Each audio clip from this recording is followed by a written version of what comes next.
Today, we are not going to be talking about how to get to your dream life in 30 years. Are you kidding me? If it takes 30 years, it might as well be 100 years.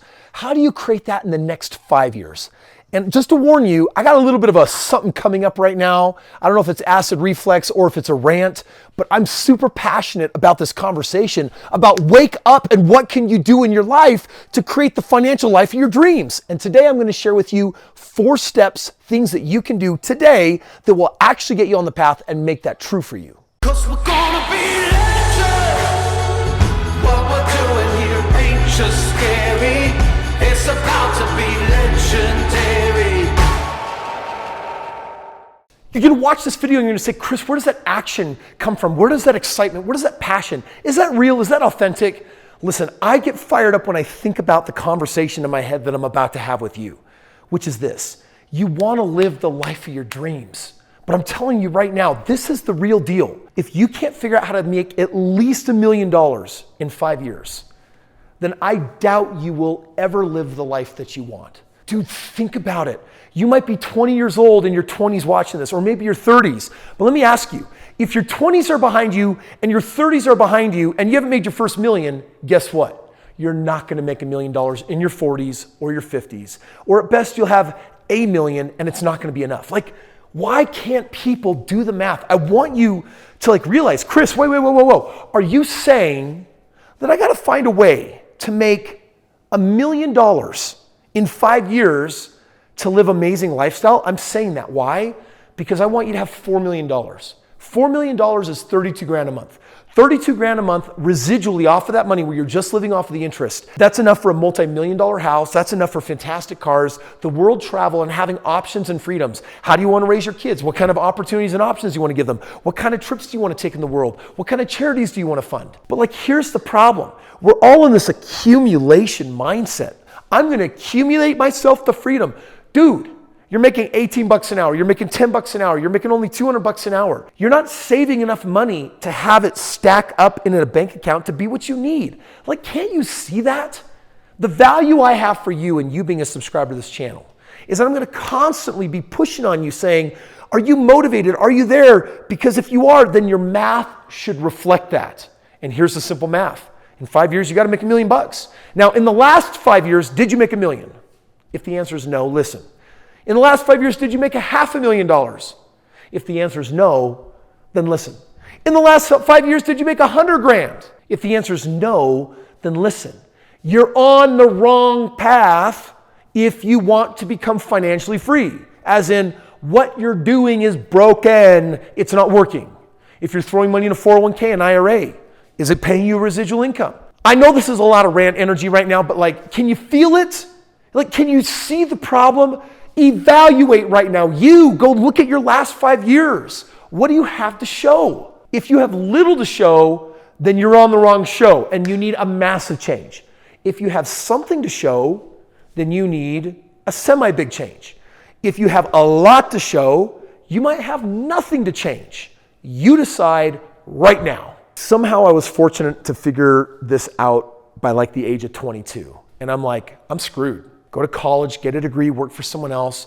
I was doing these surveys online, talking to people with my telemarketing job. And I'm like, this is weird. The last 1,000 people I've talked to are over 50 years old, went to college, got a degree, and they don't have $1 million after 30 years of working. They don't have $500,000. At best, 1 in 100 maybe have $400,000 or $500,000. The rest, 300,000, 200, 100,000, 50,000, negative 50,000, negative 200,000, negative net worth. How long do you need to stay at something that doesn't work before you can look back and reflect and say, this is broken? You see, that's the first move. I think the passion is here because I have such a hard time waking people up. You might be one of them. You're so attached to what isn't working. Somehow you've sold yourself that it's good or that you should stick with it. It's not working. Can you see that? Can you get that? If you can, you open up the portal for magic because what you need is to do something different. When I got there, I found a real estate mentor and I knew exactly what I needed was 20 homes. 20 homes would pay me 10 grand a month. And when I bought my 25th home and I had $12,000+ a month residually, I could then quit my job. I did it in 4.5 years. I want you to not look at 30 years like you have 30 years. You don't. Because by the way, if you take 30 years to get there and don't arrive, then you're not enjoying the journey for the next 30 years. What I want you to do is delay gratification for the next 5 years and get somewhere meaningful in 5 years. If you can't crush a 5-year plan, then your 30-year plan likely will not work. We can say all we want, slow and steady wins the race, but this is the math. 20-year-olds think they got time, so they don't plan. 30-year-olds think they got time, but they're too busy acquiring debts and paying for families and things like that. In their 40s, they're just being a slave to all of their liabilities and their cars and their houses. Meanwhile, haven't done any investing, maybe 401k, but that's fake investing. And then when they get in their 50s, they panic. They wake up, they have their 50th birthday, and they're like, crap, what do I do? What do I do? I lost 30 years somehow. I'm screwed. You need to figure out how to freaking crush it in 5 years. Because if you can make $1 million in 5, then you can at least say, hey, if I have 15 years, I can make $3 million. You want to get to $4 million, so you have $30,000+ a month residually, because that will allow you to have the nice things of life. And guys, it's not about stuff. It's about options. It's about having the freedom to have choices that you just don't have when you don't have money. Your choices are super limited without money. So it's all about mastering the game. Here's the funny part. It's a game. If you know the strategy to winning, you can win. I hate, for example, apples to apples. I cannot get the ideas out of people's heads when I play that game.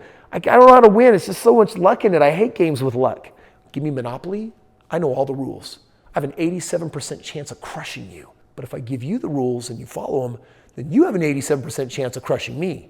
And then we've got 2 Jedis that are like locked in battle, and who knows who will win. So it's a game, and it's a game that you can freaking crush at. It's a game that you can win. Okay, so my rant got a little bit too crazy, so I forgot that I'm actually sharing with you 4 things that you can do once you've made the choice that you need to do something different. So listen carefully. 4 things that you do to get ahead so that 5 years from now, you can actually start living a measure of the lifestyle that you want.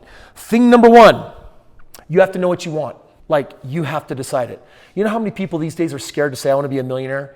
$1 million is such a small amount of money. If I were you, I'd say, I want $4 million. Why $4 million? Because that's that $30,000 like we've been talking about. Number 2, get a job and save money. You got to put in your dues. The first 5 years is not about getting ahead. It's not about having all the nice things. It's not about luxury. This is not the time. This is the time to say, I can freaking budget, scrimp, and save. And what I'm doing is I'm setting money aside that I can use to put in my investments. How much? You should be trying to save 20% of the money you make. And honestly, if you can be frugal enough, you should be saving 30, 40, and even 50% and just dump it all in the investments so that they can start flywheeling forward and then come back for you. Number 3, you need to get a mentor. If you're saving money, you now need to put it in real estate. So you get a mentor and you say, I want 10 to 20 homes. 10 to 20 homes is how you make $1 million.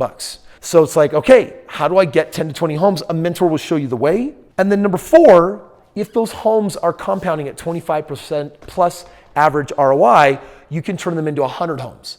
100 homes equals $4 million. $4 million is living what I would consider an amazing, fantastic, rare lifestyle that few people will ever know. Make the decision, then know what you want, then start saving the money. Number 3, get a mentor. And then number 4, multiply it and stick with it until you have reached the goal. Friends, thank you so much for watching this video, and thank you for bearing with my incredible amount of passion that just oozes through every one of my pores.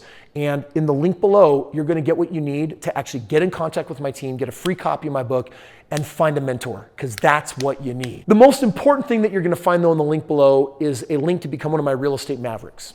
I'm gonna show you how to skip the 5-year learning curve. I'm gonna show you how to buy real estate with no money and no credit. And when I say no money, I don't mean, well, it might sometimes take $1,000. I actually mean not a penny, no money. This is real.